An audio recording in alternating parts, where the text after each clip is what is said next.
calendar. Holiday work week, May Day, Mother's Day, Doomsday, another day. Teenage love, built a teenage runaway bang. What's up, y'all? Good afternoon. Keith Kilgore here. This is Macy. She's dog sitting for the afternoon, so you guys will have to bear with me and Macy. And Layla's on the bed, and Sonny is in the front room. Got all these damn dogs in the house.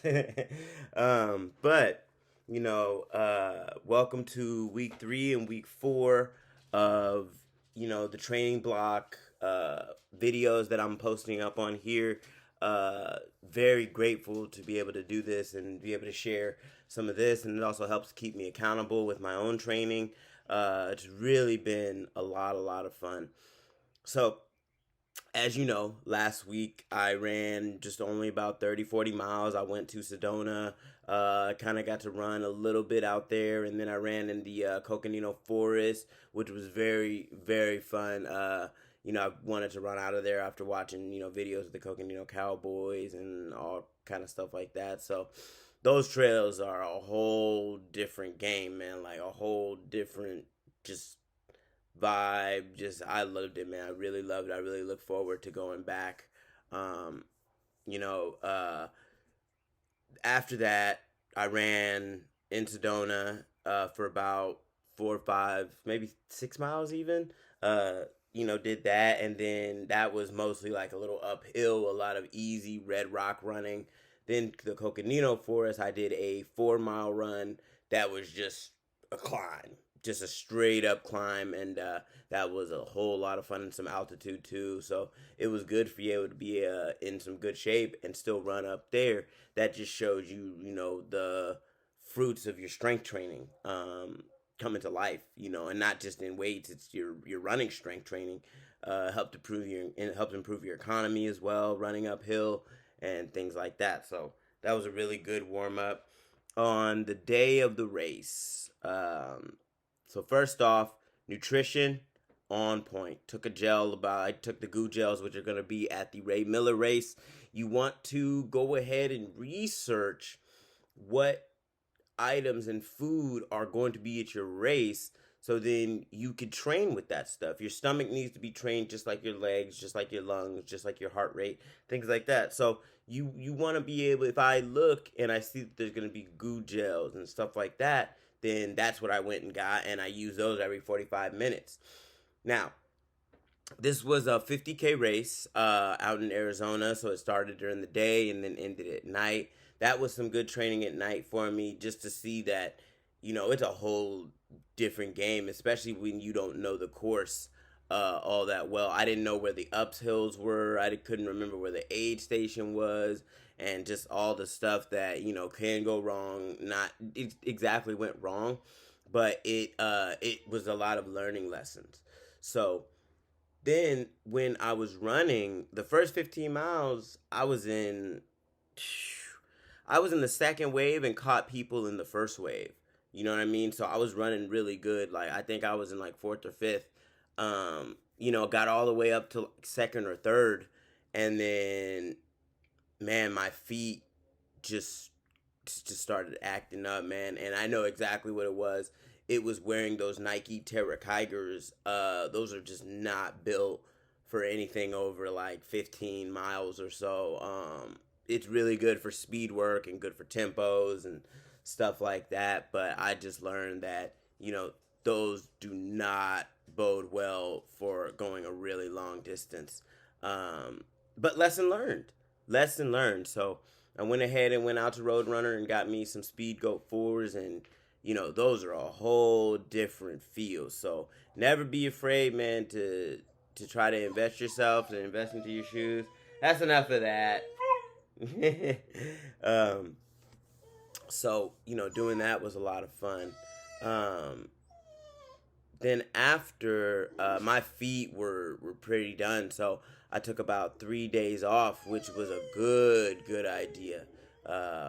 Good idea. Hold on, let me get her to stop whining. Yeah, back again. Sorry about that. Macy here. She's just not used to, being away from her mom, who is my future sister-in-law, Lisa's dog. So, just take a second to give dogs some love. So, That's something I've really got to learn. I know this is getting away from the 3 days thing. I'll get right back to it, but life isn't all about what you want to do all the time. I've really come to learn to be more selfish, uh, in a good way, I think. But the time away from running just showed me how much other stuff really matters in my life as well. I got to spend time with my fiance and really get out, and we got pedicures and which is whatever. It was just a lot of fun to do something different than just planning my running all the time, because it can get a little bit obsessive. At least for me personally, I'm a very obsessive type person. So I took the 3 days off, and that felt really good to be able to do that. I think my body needed that break, and that's what your tune-up races are for. It's for you to learn what you need in your training, because I mean, for me, during the race, my legs and everything else was fine. I was barely even sweating just because my feet were hurting.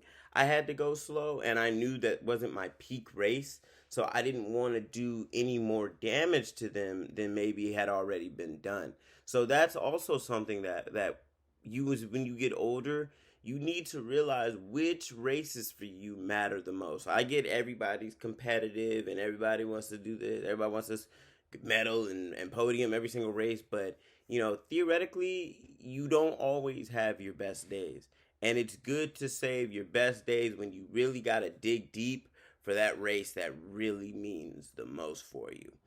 So, in the 3 to 4 weeks, it's been really good. I got to 100 miles, and then I chilled a little bit, and then I did the 3 days, and then that 30-mile race was that added me up to 66. So this week I ran almost every day. I did a little bit more speed stuff. I got this one workout from Sally McRae, who's I believe sponsored by Nike Trail, whatever. She does 5 minutes, 15 grade treadmill, and then she runs about 10K pace for about 5 minutes. Each one of those is 5 minutes. I did that yesterday. Thursday I did a little bit of tempoing, but I kind of still kept it chill. Today I ran 17 on the road, which was a lot of fun, man. It's good to mix up your training too. I know it can get repetitive and monotonous doing the same thing all the time, but you still should, because you want your body to adapt to the specificity of your race.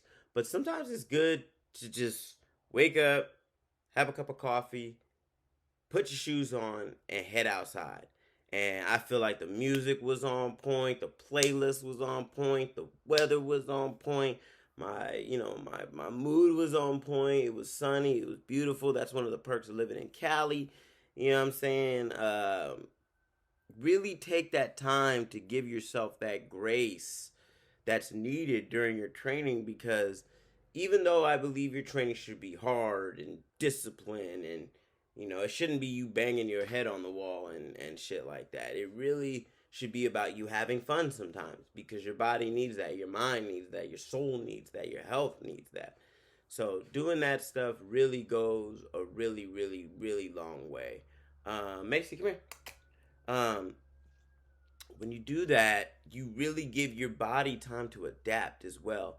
Something that I learned from my previous training, I never gave my body times to adapt, like at all. I just would go hard, go hard, go hard, go hard.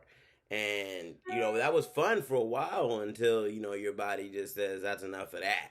You know what I'm saying? So, in these 3 to 4 weeks, I definitely learned a lot and in my tune-up, but that's what these are for, like I've said a couple times.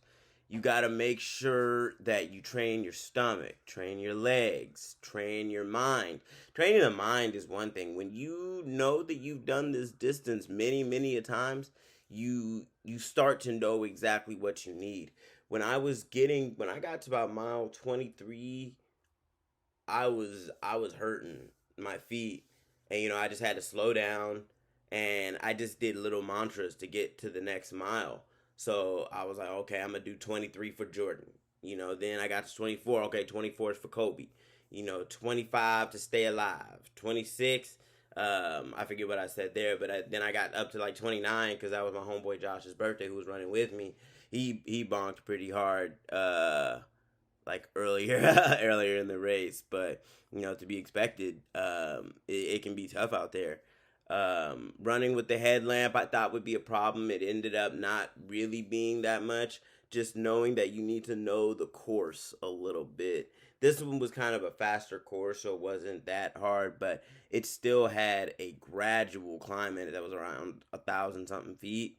So it still took like a little bit out of me when I wasn't sure exactly where those spots were.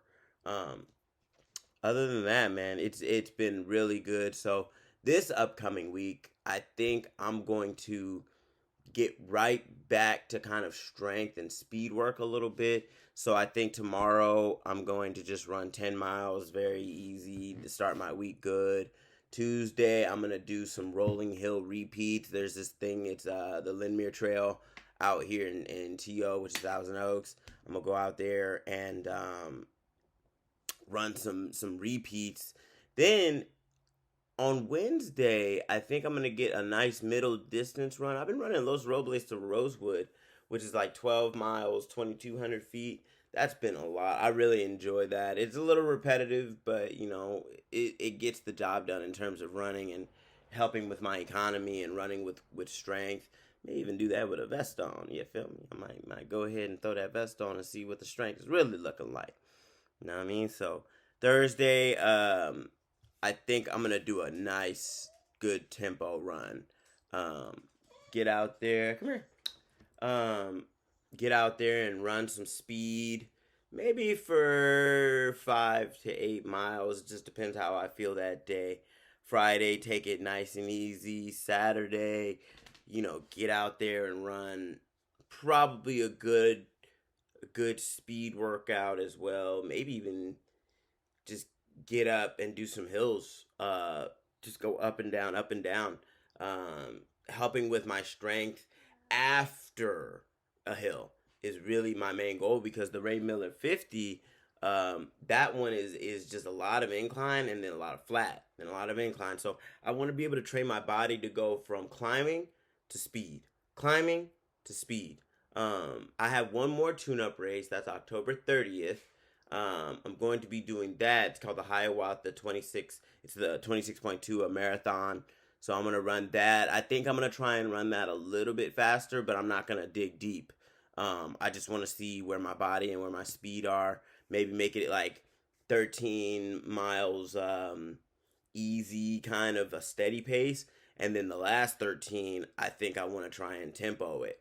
So what I also want to learn to do is do a lot better. Come here.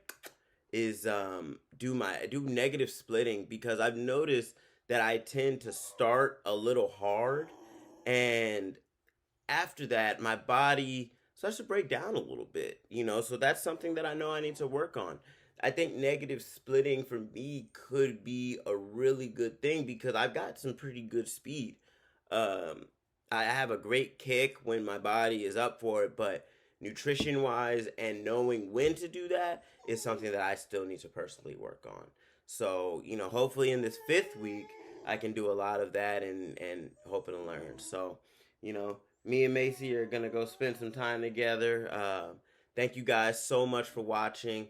I hope this video was informative. I hope that you guys get out there and get some tune-up races, some tempos done, so you can figure out exactly where your body's at. Thanks once again, Keith Kilgore, H2 Fitness. I will see you guys at the end of week 5. Still in that strength phase, okay? Peace, y'all.